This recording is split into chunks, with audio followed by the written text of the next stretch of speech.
Yo, what's good, everybody? It is your boy Lil Prada today, man. And y'all, today, bro, we got a reaction video. We got today reacting to dangerous kids reacting to life sentences, bro. This is out for the YNs out there, bro. For the YNs, the YCs, bro. Whatever, bro. Of felony murder. You know, you gotta stay safe out there, man. But yeah, bro, we're gonna be reacting to them. You'll go to prison for the rest of your life. That means you'll die there. Damn. That's what I'm tempted to do. Wow. That's insane, y'all. But make sure to like and subscribe to your boy La Prada in the chat, man. And I got a live channel at La Prada Live. That'll be linked in the channel, in the description. And yeah, appreciate y'all, man. Gonna be around to him anyway. See what's going on. You knew not to keep pounding your fist on that pillow with that little baby's head there. That little boy had to be terrified. I didn't mean to kill Oscar. Actually, I really didn't. I really think I did that. I didn't mean to hurt him. Hey, that's tough, man. You gotta watch out, y'all. Crazy, bro. 14-year-old Philip Chisholm. He is pure evil, and evil can never be rehabilitated. You must imprison this killer for the rest of his life. A 9th grader who's in court for murdering his 24-year-old school math teacher, Damn. Colleen Ritzer, What did on she October do? What did she do? Assign him too much homework? Bro. 22nd, 2013. Chill, bro. Colleen was known for her dedication to her students, and on that fateful day, she had asked Chisholm to stay after school for additional lessons. Little did she know that her kindness would lead to a horrific end. Damn. Chisholm came prepared with a knife, a change of clothes, and gloves. He followed her into a restroom where he took her life. His brutality didn't stop there. He robbed, assaulted, and abused her. Afterward, he disposed of her lifeless body by placing it in a garbage bin and dragging it. Are you serious? In a futile attempt to cover up his crimes, Chisholm went into town and used Ritzard's credit card to buy a movie ticket. However, he was traced down and arrested by the police the next morning. Yeah, he still had Colleen's blood on his hands. Bro. While the magnitude of Chisholm's crimes is daunting, his courtroom behavior will leave you in disbelief. Philip Chisholm faced multiple charges, including murder, aggravated rape, and armed robbery. That's a little too much, Throughout bro. the court proceedings, What the Chisholm fuck displayed did a she do to you? shocking lack of remorse, Did she give you too much even as the homework, victim's bro? father read. No way, bro. This game, you're not ready for it. His statement. Killer knew exactly what he was doing and has never shown remorse.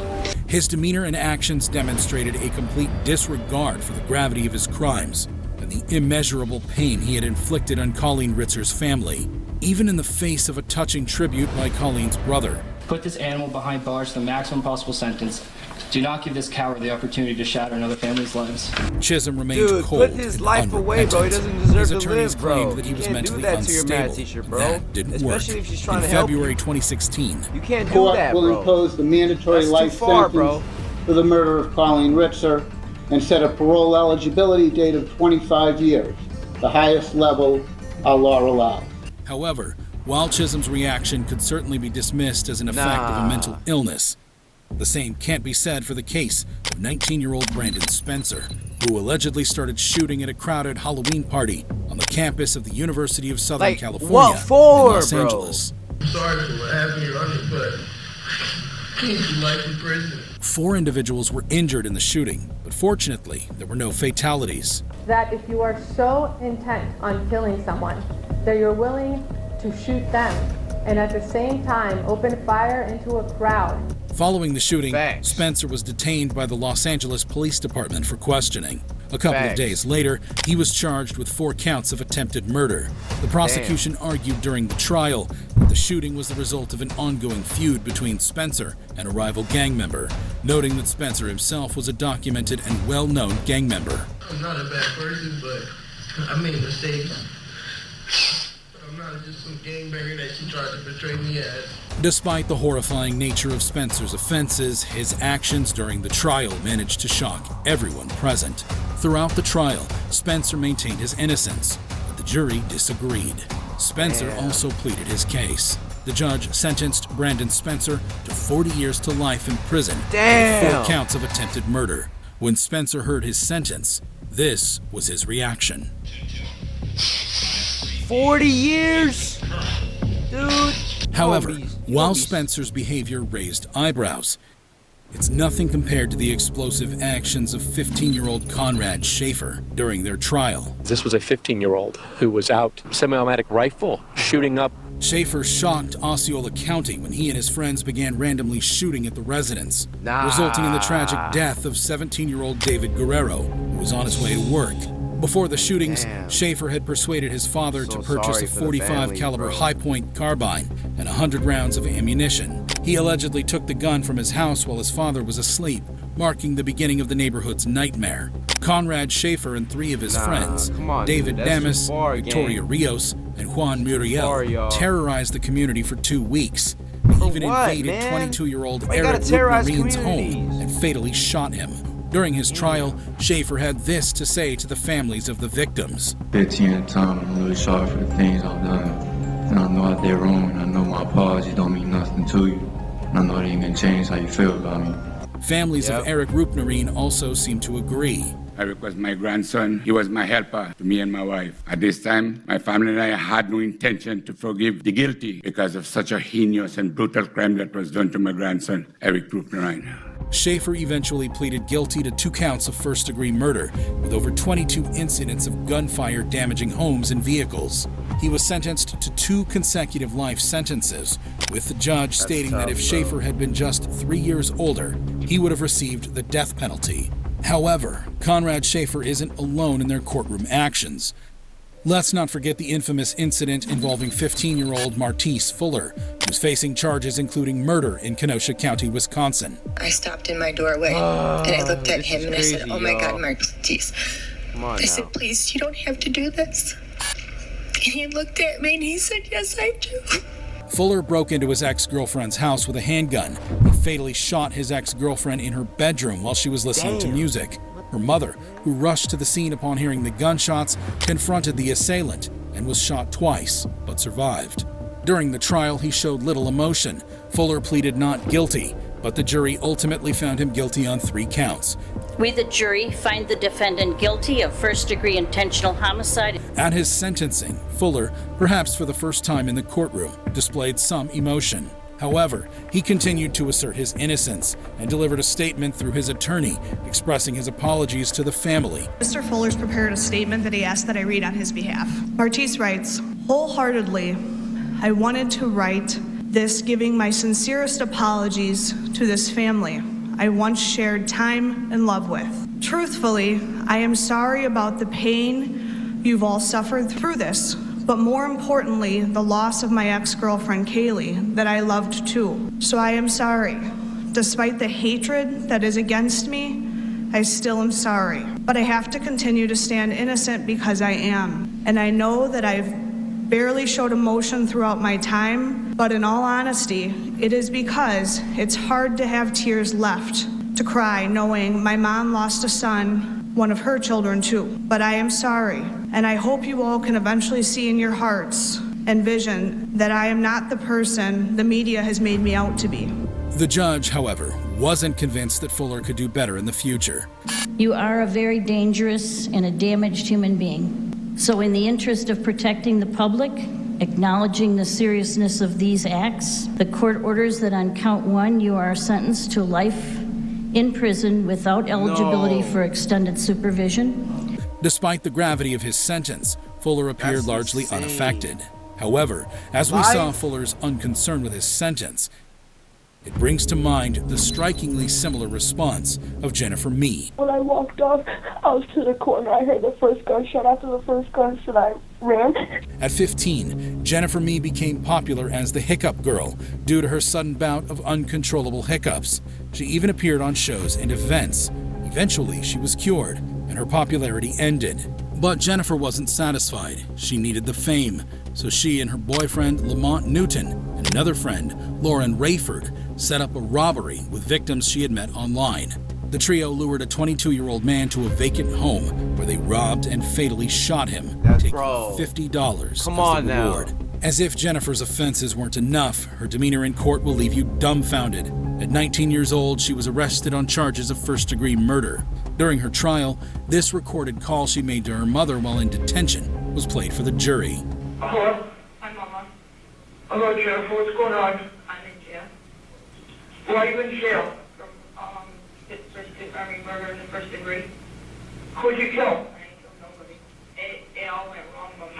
Who are you trying to kill, Jennifer? Nobody. It wasn't even supposed to happen like that, Mom. Jennifer was sentenced to life imprisonment without the possibility of parole. Jennifer's co-defendants, Rayford and Newton, were also sentenced to life imprisonment for their roles in the murder. However, when emotions run high in court, the actions of Jennifer Mee and Alyssa Bustamante leave us questioning sanity itself. Was her throat cut? And Alyssa said yes. And that's when the grandmother broke down and began crying. Alyssa Bustamante, a troubled 15-year-old girl who lived with her grandparents and siblings in St. Martins, Missouri. On October 21, 2009, Bustamante lured her 9-year-old neighbor, Elizabeth Olton, into the woods behind her house. She strangled, stabbed, and slit the throat of the innocent girl, then buried her in a pre-dug grave. I just wonder what it would be like just to kill someone, see the life just drain out of someone. I wonder. She then went to a church dance as if nothing had happened. If you thought Bustamante's crimes were reprehensible, brace yourself for her shocking conduct during the proceedings. The police found Olton's body 2 days later after Bustamante confessed to the murder. She was arrested and charged with first-degree murder and armed criminal action. She pleaded guilty to a reduced charge of second-degree murder in exchange for avoiding a trial and a possible life sentence without parole. At her sentencing hearing, Bustamante apologized to Olson's family and said she regretted her actions. However, the judge was not moved by her remorse and sentenced her to life in prison with the possibility of parole after 35 years. She will be eligible for release in 2054 when she will be 60 years old. However, let's compare the jaw-dropping reaction of Bustamante to the astonishing behavior of 19-year-old Nicholas Cruz.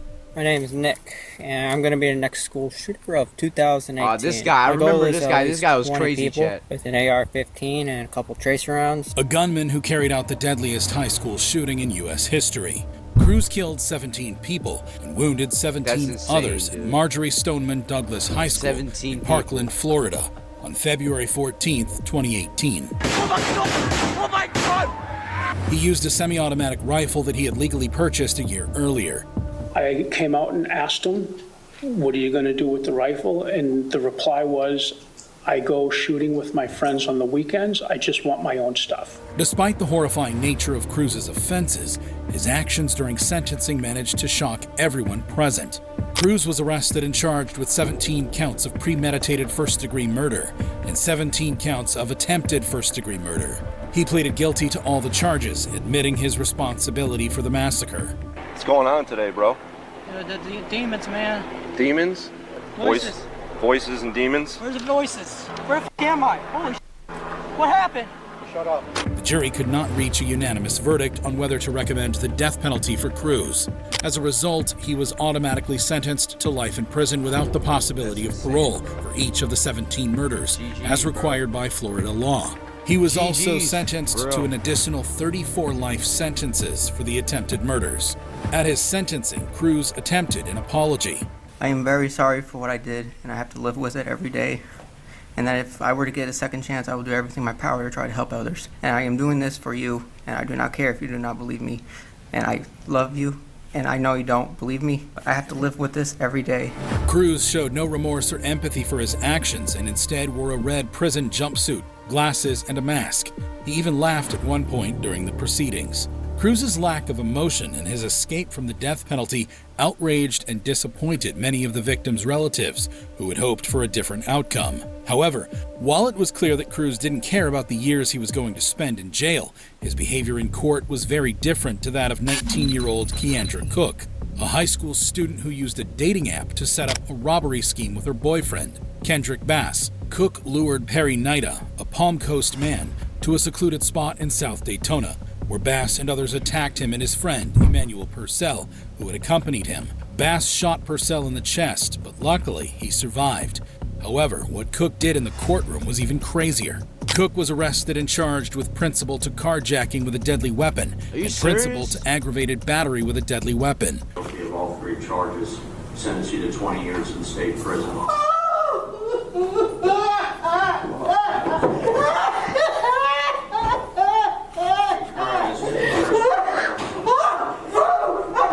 Cook was later allowed to withdraw her plea and cooperate with the state to testify against Man, Batt. it's just a bad vibe, bro.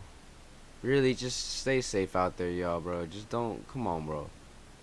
The world shouldn't be like this, bro. It's not meant like this, bro. You don't want to see, oh, look, even though, like, you know, these families, like, they lost their loved one, like, they can understand how the parent feels, bro. It's crazy, bro. Was also charged with attempted murder.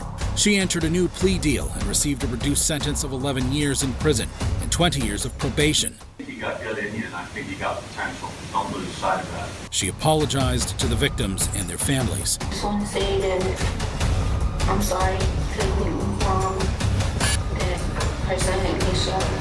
That I didn't even do you get shot. My boyfriend and his friends get me to do this. However, this wasn't the only time a convict freaked out during their sentencing. Take, for example, the case of 18-year-old Donta Wright, a teenager who was involved in the murder of Jordan Klee, a high school student and athlete in Ann Arbor, Michigan. Wright and 2 other youths planned to rob Klee of his drugs, clothes, and shoes, but Klee fought back. Wright then shot him in the back of the head, killing him instantly. Damn. Just when you thought Wright couldn't sink any lower, his behavior in the courtroom will leave you stunned. Wright was arrested and charged with felony murder, armed robbery, conspiracy to commit armed robbery, and felony firearm possession. The family of the victim read a very emotional victim impact statement. But this is how serious Wright felt about their pain. Sincerely hope that whatever it was you wanted so badly that you felt the need to murder my son was worth the next at least 52 years of your continued existence.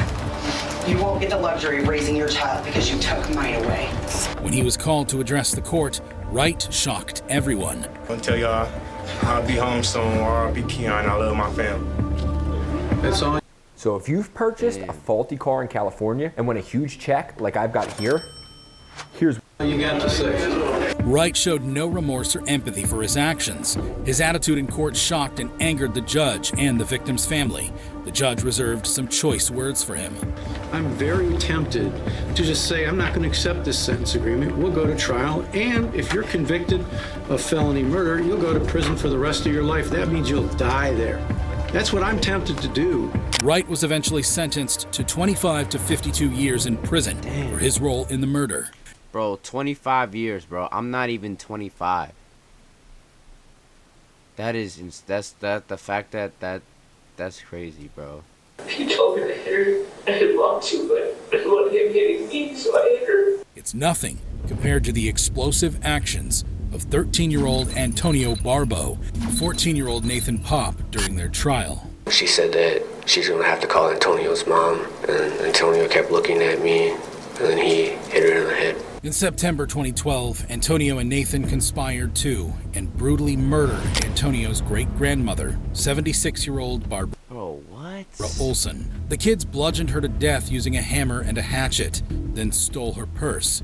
What's even more chilling is that after committing this heinous crime, they used part of the stolen money to buy marijuana and pizza. We were going to try to scare her to get money and then use force if needed. When you say use force if needed, was there a discussion about what type of force you might use? An attack, I guess to kill. During the legal proceedings, Bro, what Antonio Barbo is going changed his on? plea Are you from not serious? guilty by reason of mental illness Bro, or defect to no are you contest, serious? reaching an agreement with the prosecution. Are you serious, However, bro? He was very remorseful. I know I don't show my emotions much, and I myself am not sure why. But that doesn't mean I don't. Nathan Pop also had some things to let off his chest. I just want to say that I'm truly sorry for everything that happened. However, despite his plea and expressions of remorse, he and Nathan were sentenced to life imprisonment. They were both remorseful as they left the court. Damn. However, just when you thought you'd seen it all, another convict surpasses Antonio and Nathan's wild courtroom display. As I approached, I got closer. I saw her really sniffing at a particular area.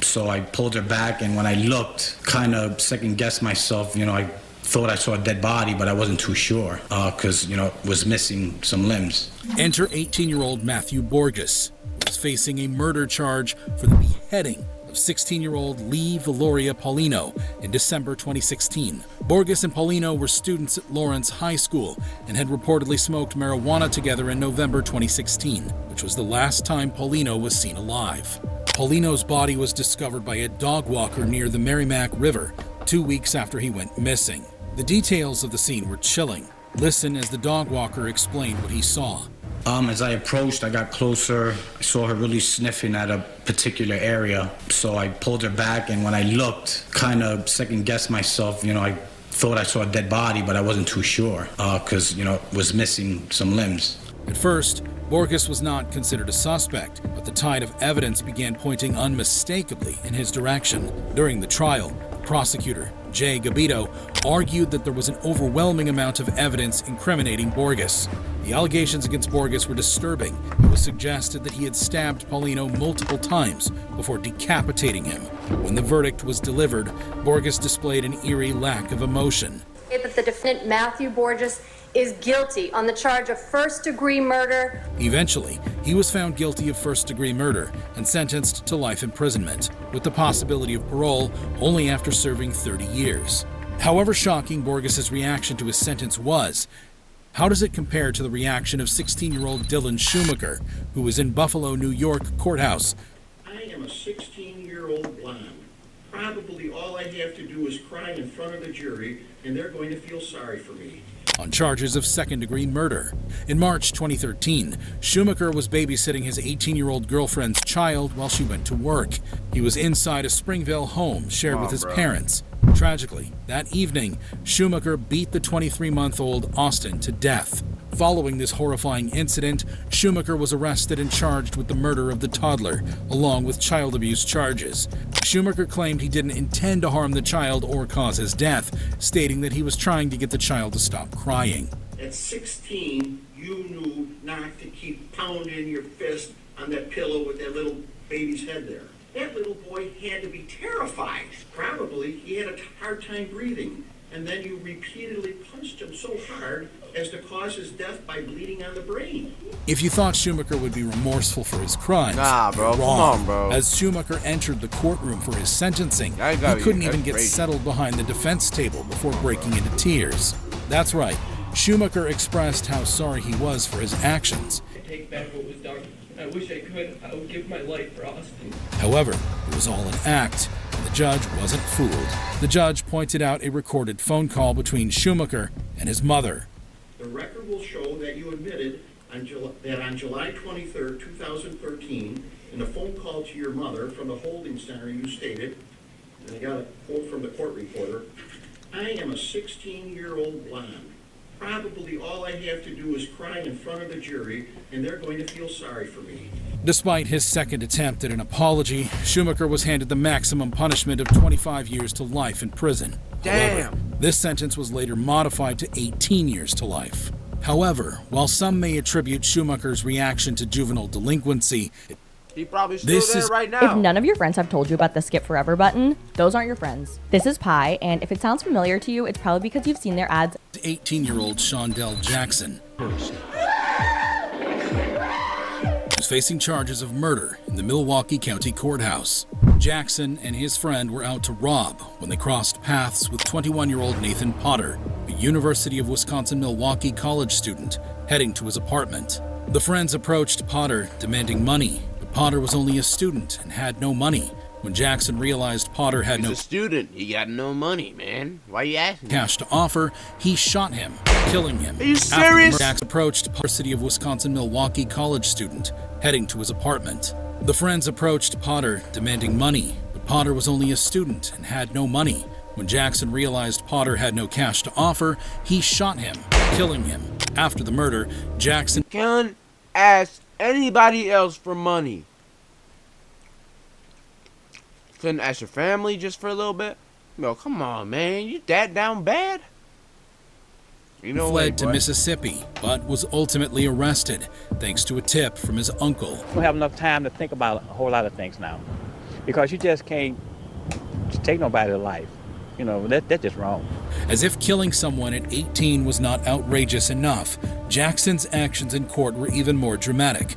During his trial, Jackson's actions in the courtroom drew attention. Here, Jackson is gesturing towards the victim's family, totally unremorseful about his actions. Jackson was quickly escorted out of the courtroom, but as he was leaving, Jackson flashed a disturbing smile toward the grieving family. Now, at his sentencing, Jackson's mother had an opportunity to address the court. When I saw it on the news, I even cried. I'm like, oh my God, I can't imagine what that mother is going through. I never had a clue that my child had anything to do with it. My son is not a monster. He is not a monster. When Jackson was given the opportunity to speak, Jackson surprised everyone. I apologize for my behaviors. Please don't take my life from me.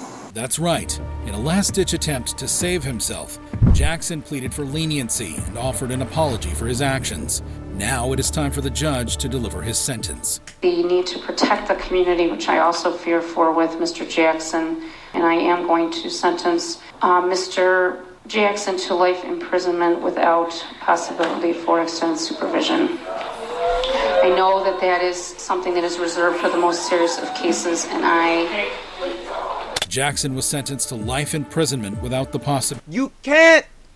Yeah, what do you expect? You can't ask somebody for money, and you don't have the right to to just rob people and shoot people. That's what you're asking, bro. You can't ask somebody for money, they don't give it to you, and you shoot them. Bro, that's just... I don't know how you... Where did you learn that from? Who taught you that? Someone doesn't give you money, you shoot them. Who taught you that? Bro, that's crazy. That's crazy, bro. But when Jackson heard that he would be spending the rest of his life in prison, he couldn't contain his emotions.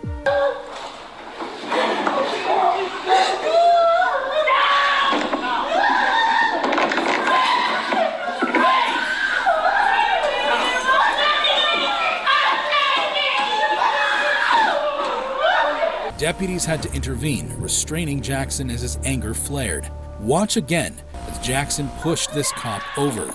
Fortunately, this cop was able to wrestle him to the ground, while this officer here unbuckled his pepper spray and put it to work.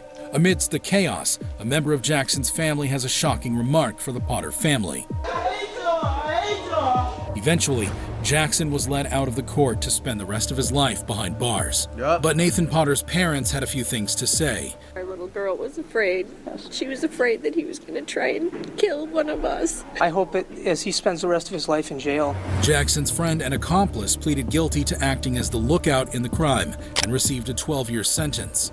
Despite the terrible behavior of Shondell's family in court, the uncle who tipped off the police maintained his stance despite threats. However, this wasn't the only time a convicted kid freaked out during his sentencing. Your son is the victim and the killer is your granddaughter. Can you talk about that? She's not my granddaughter. Take, for example, the case of 16-year-old Sierra Halseth and 18-year-old Aaron Guerrero. Where did the evil come that was bred into a soul that murders their own father? Who are facing multiple charges, including murder with a deadly weapon, arson, robbery with a deadly weapon, conspiracy to conduct robbery, and multiple counts of fraudulent use of credit or debit cards at the Regional Justice Center in Las Vegas. The teenage couple murdered Sierra's father, 45-year-old Daniel Halseth. They stabbed him over 60 times and attempted to burn his body and house. Whoa. Then they took his debit card, bro? That's crazy. And fled to Salt Lake City, indulged themselves, and opened a YouTube channel where they callously shared information like this. Day 3 after murdering somebody. Whoa! Don't put that on camera. The teenagers dated in 2020, but their parents did not approve of the relationship, forcing them to end it. On April 9th, 2021, Daniel's lifeless body was discovered in the garage of his Las Vegas home.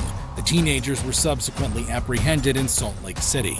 Throughout the court proceedings, the behavior of Sierra was starkly different from that of Aaron. Aaron Guerrero seems to be emotionally breaking down. When he was allowed to speak, he had this to say. I ask for forgiveness as I get sentenced today, and I hope it brings you a little peace. Meanwhile, Sierra Halseth appeared disinterested, bored, and detached from the gravity of the situation. She claimed that her father had physically and sexually abused her. He locks me in place and starts pushing me and hitting me around. Eventually, they were both found guilty by District Judge Chiara Jones. 55 days credit for time served. That is a total aggregate sentence of life in the Nevada Department of Corrections with the possibility of parole up to 22 years of good service. And ordered to pay $5,000 in restitution. For Sierra's grandmother, a lot has changed. You're in a tough spot because your son is the victim and the killer is your granddaughter. Can you talk about that? If you thought these reactions were shocking, you'd be amazed at this video. The top 5 biggest judge explosions of all time. Damn, that's crazy, y'all. That's gonna be it for today, y'all. Man, bro, make sure y'all stay safe out there. And I hope y'all enjoyed this reaction. It's your boy La Prada. Make sure to catch up, subscribe, and leave a like below. We got a live channel as well, and I'll keep y'all. And I'll catch y'all on the next one.